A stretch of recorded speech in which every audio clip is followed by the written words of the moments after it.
people that we see on this app that are pushing quote unquote delineation, they are engaging in xenophobic type rhetoric. Many of these people were the same people, the ones that are pushing delineation now, that attacked us reparationists that was doing and are still doing reparations work.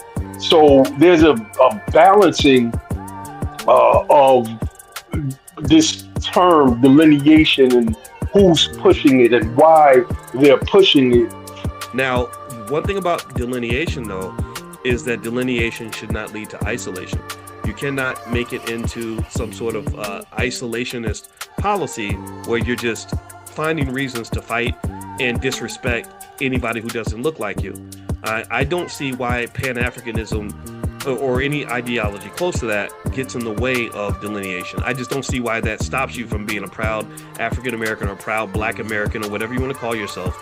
I think that it would be fundamentally flawed to get angry about the use of the word African, because let me give you some stats on this. 99% of African Americans trace at least some of their ancestry to Africa in their DNA tests. African Americans or Black Americans are 70 to 95% African, with some ties with, but a lot of us have some white or Native American ancestry.